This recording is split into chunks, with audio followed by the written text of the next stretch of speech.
Assalamualaikum warahmatullahi wabarakatuh. Balik lagi dengan Pak Rizal hari ini untuk mengikuti kegiatan belajar online bersama Pak Rizal dalam kegiatan pembelajaran IPA. Oke, jangan lupa kamu siapkan buku catatannya untuk mencatat apa saja yang akan Bapak sampaikan pada pertemuan kita kali ini. Langsung saja kita mulai yang materi yang pertama. Oke. Materi yang pertama yang akan kita pelajari hari ini adalah mengenai termometer raksa. Nah, termometer raksa dan termometer alkohol. Jadi kelebihan termometer raksa dibandingkan dengan termometer alkohol adalah titik didihnya lebih tinggi pada termometer raksa dibandingkan titik didih pada termometer alkohol. Nah, pada termometer alkohol titik didihnya itu hanyalah 78 derajat Celcius. Gambar di samping ini adalah gambar dari termometer alkohol dan juga termometer raksa. Oke. Materi yang berikutnya yang kita pelajari adalah keunggulan dari termometer alkohol. Jadi termometer alkohol itu dia dapat digunakan di daerah yang kutub karena dia memiliki suhu yang sangat rendah karenanya dia mampu mengukur suhu yang sangat kecil. Oke. Kita lihat gambar di samping ini adalah termometer alkohol yang warna alkoholnya diberi berwarna merah.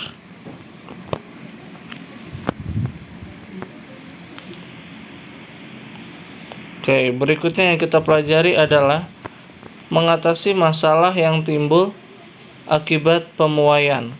Jadi masalah yang timbul akibat pemuaian itu ada 3. Yang pertama adalah pemasangan kaca perlu diberi cerah dengan bingkainya agar saat memuai dia tidak pecah. Yang kedua, pemasangan rel kereta api diberi celah pada jarak-jarak tertentu agar tidak bengkok saat dia memuai saat terkena panas. Dan yang ketiga, pemasangan besi jembatan diberi celah dengan beton jalan raya agar saat panas tidak memuai dan jembatannya tidak ambles.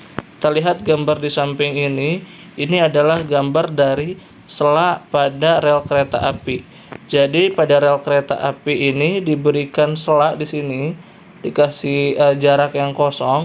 Fungsinya adalah ketika dia nanti menjadi panas, jadi si rel kereta ini akan memanjang.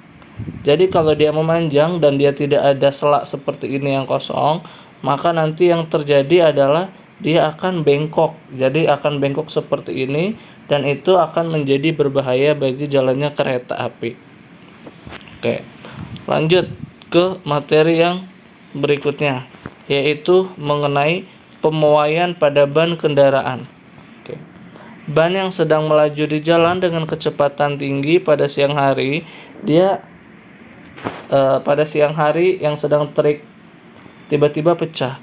Hal ini membuktikan bahwa udara dalam ban mobil memuai karena pengaruh panas. Jadi pada saat cuaca yang panas, udara pun bisa menjadi memuai. Nah, udara yang ada di dalam mobil ini saat dia terjadi panas, dia akan mendorong keluar. Artinya dia akan bertambah volume udaranya sehingga ketika dia terjadi terlalu panas suhunya, maka dia bisa menyebabkan ban itu menjadi meledak atau menjadikan ban tiba-tiba menjadi pecah.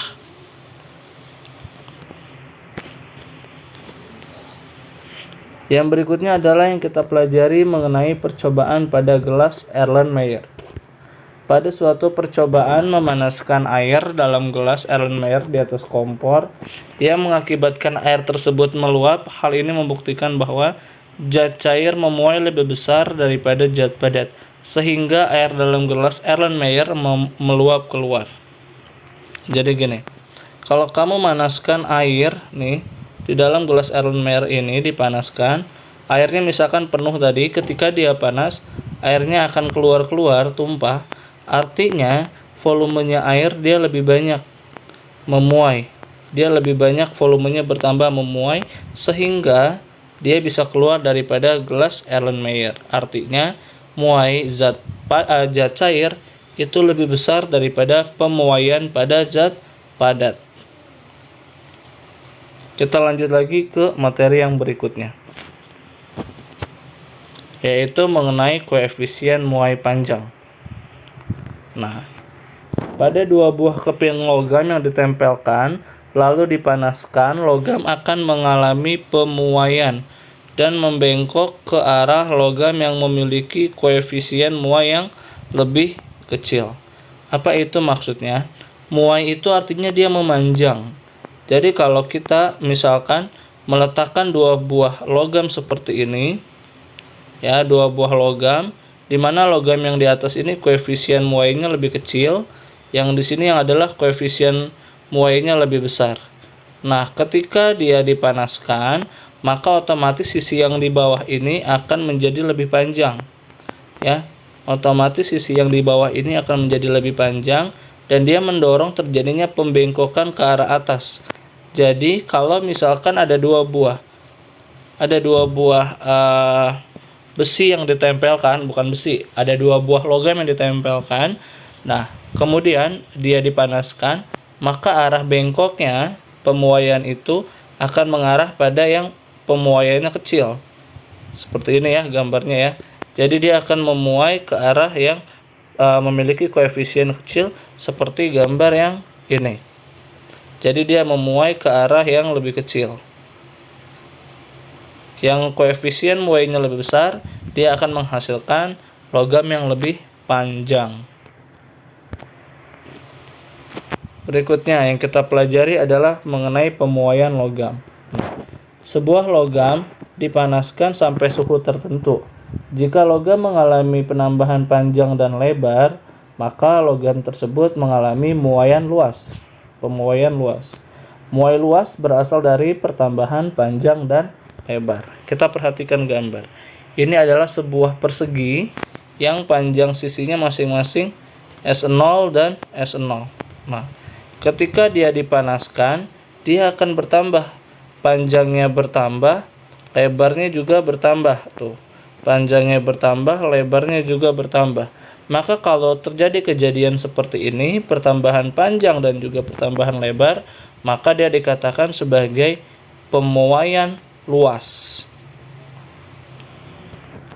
Kita lanjut lagi pada materi yang terakhir mengenai koefisien muai volume. Saat minyak goreng dan air dimasukkan dalam labu yang berbeda kemudian dipanaskan, ternyata permukaan zat cair minyak goreng lebih tinggi daripada permukaan air. Hal ini disebabkan oleh koefisien muai volume minyak goreng lebih besar daripada air. Maksudnya seperti ini.